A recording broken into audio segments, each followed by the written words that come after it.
Vinde, ó Deus, em nosso auxílio, socorrei-nos sem demora. Glória ao Pai, ao Filho e ao Espírito Santo, como era no princípio, agora e sempre. Amém. Aleluia. Louvado seja nosso Senhor Jesus Cristo, para sempre seja louvado.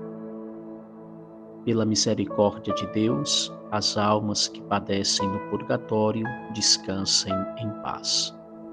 Clarão da glória do Pai, ó luz que a luz origina, sois luz da luz fonte viva, sois luz que ao dia ilumina. Brilhai, ó sol verdadeiro, com vosso imenso esplendor, e dentro em nós derramai do Santo Espírito fulgor. Também ao Pai suplicamos, ao Pai a glória imortal, ao Pai da graça potente, que a nós preserve do mal. Na luta fortes nos guarde, vencendo o anjo inimigo. Nas quedas dê-nos a graça, de nós afaste o perigo. As nossas mentes governe, num corpo casto e sadio, a nossa fé seja ardente e não conheça desvio. O nosso pão seja o Cristo, e a fé nos seja a bebida, o Santo Espírito bebamos nas fontes puras da vida. Alegre passe este dia, tão puro quanto arrebol, a fé qual luz cintilante, refugia em nós como o sol. A aurora em si traz o dia, vós como a aurora brilhai, ó Pai, vós todos no Filho, e vós, ó Verbo, no Pai. Amado irmão e irmã, paroquiano, paroquiana, começamos mais um dia. É mais uma oportunidade que nosso Senhor nos concede.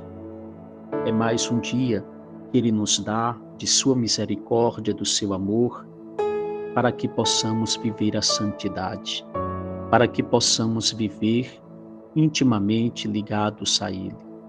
Cada dia é uma nova oportunidade, é um novo momento para nos emendarmos cada vez mais dos nossos pecados, das nossas faltas e a oportunidade de vivermos uma vida segundo o Evangelho, segundo os seus preceitos, segundo as suas orientações. Seguindo nossa meditação sobre a missa parte por parte, chegamos ao ponto preparação dos dons. No início da liturgia eucarística, são levadas ao altar as oferendas que se converterão no corpo e sangue de Cristo.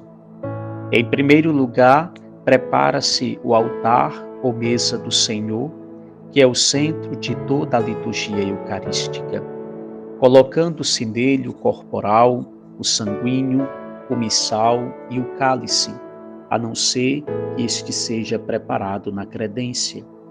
A seguir, trazem-se as oferendas. É louvável que os fiéis apresentem o pão e o vinho, que o sacerdote ou diácono recebe em lugar adequado para serem levados ao altar.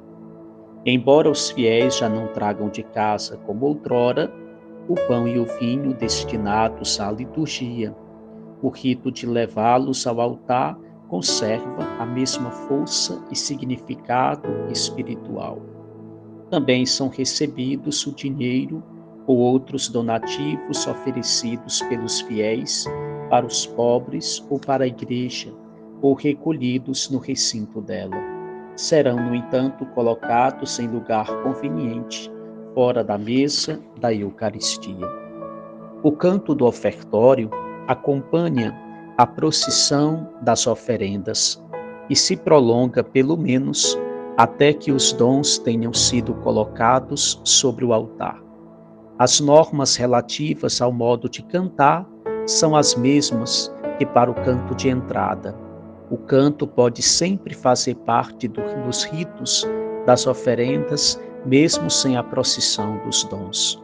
O pão e o vinho são depositados sobre o altar pelo sacerdote, proferindo as fórmulas estabelecidas.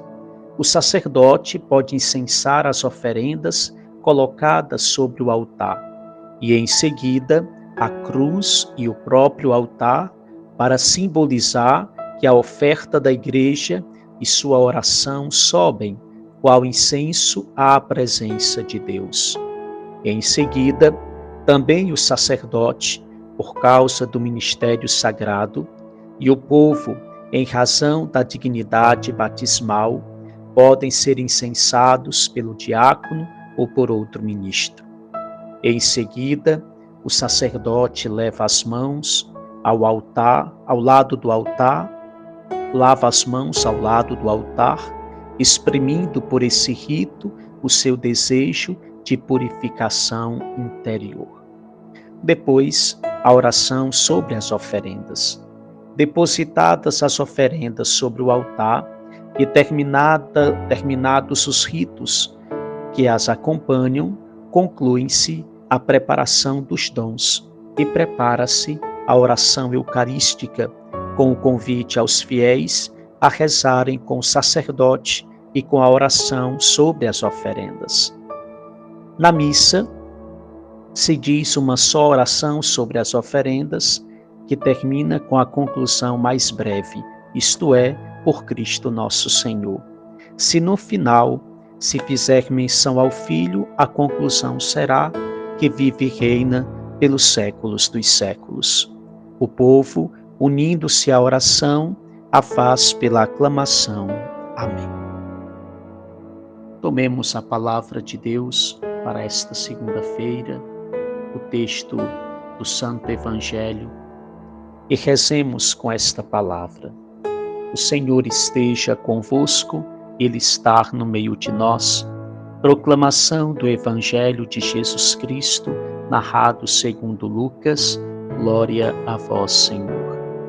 Naquele tempo, alguém do meio da multidão disse a Jesus: Mestre, dize ao meu irmão que reparta a herança comigo.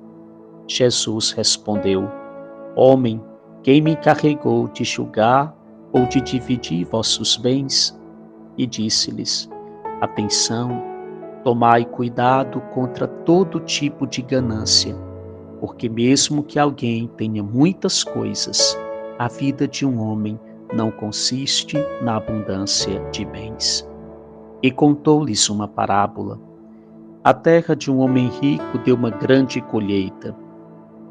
Ele pensava consigo mesmo: que vou fazer? Não tenho onde guardar minha colheita. Então resolveu: já sei o que vou fazer. Vou derrubar meus celeiros e construir maiores. Neles vou guardar todo o meu trigo junto com os meus bens. Então poderei dizer a mim mesmo: meu caro, tu tens uma boa reserva para muitos anos. Descansa, come, bebe, aproveita. Mas Deus lhe diz: louco, ainda nesta noite pedirão de volta a tua vida. E para quem ficará o que tu acumulaste? Assim acontece com quem ajunta tesouros para si mesmo, mas não é rico diante de Deus. Meu irmão, minha irmã, que palavra, que ensinamento hoje para nós. Nós, costumeiramente, infelizmente, acompanhamos quantos desentendimentos familiares por causa da herança de bens materiais. Lamentavelmente não é difícil nos depararmos com divisões, com brigas, intrigas, com separações entre membros de uma mesma família, até morte por causa de repartição de herança, por causa de bens materiais. Jesus se depara justamente com uma triste situação dessa, situação de alguém que está completamente insatisfeito com seu irmão devido à repartição de uma herança. E diante dessa situação, da qual Jesus é convidado por esse jovem a ser um mediador, ou seja, para julgar aquela situação, Jesus aproveita para advertir sobre o grande perigo que é deixar-se levar pela ganância, pelo desejo de adquirir e acumular bens. A ganância é esse desejo desenfreado de possuir bens deste mundo, como se as riquezas, os bens e o dinheiro nos garantissem uma existência imortal e longos anos de vida. E Jesus nos afirma que a vida do homem não consiste na abundância de bens, ou seja, a nossa vida não deve se resumir ao acúmulo de riquezas, pois a nossa vida aqui é passageira. Nós não levaremos nada deste mundo, a não ser o amor que tivermos oferecido. E quantas são as pessoas que deixam de oferecer o amor aos seus familiares porque são apegadas aos bens materiais. Essa nossa vida é, na verdade, uma grande preparação para a eternidade, que nós não compraremos com dinheiro, não compraremos com riquezas. Por isso, de que adianta viver nesta ênfase de acumular, de ter muitos bens? De que adianta viver de maneira gananciosa, brigando e discutindo com os próprios familiares por causa de bens materiais, uma vez que esses bens não serão garantia de uma segurança, não serão garantia de vida eterna? A nossa única segurança está em viver o amor. A nossa única segurança é viver a cada dia o amor para com o próximo, é viver a união e a santidade. Isso sim nos garantirá uma vida imortal. Isso sim nos garantirá a vida eterna. Nesse grande dia, o dia em que formos chamados pelo Senhor, se soubermos viver não acumulando riquezas e os bens deste mundo, mas acumulando o amor e a santidade, desfrutaremos de uma riqueza eterna nos céus. Que possamos acumular, sim, mas acumular um bem eterno, o bem da santidade, o bem do amor. Meu irmão, minha irmã, que esta palavra, que esta meditação nos ajude no dia de hoje a refletirmos sobre a nossa vida, sobre aquilo que estamos acumulando, e que seja o acúmulo de santidade, de amor, de perdão, de misericórdia. Uma abençoada segunda-feira. Que Deus nos fortaleça hoje e sempre. Amém.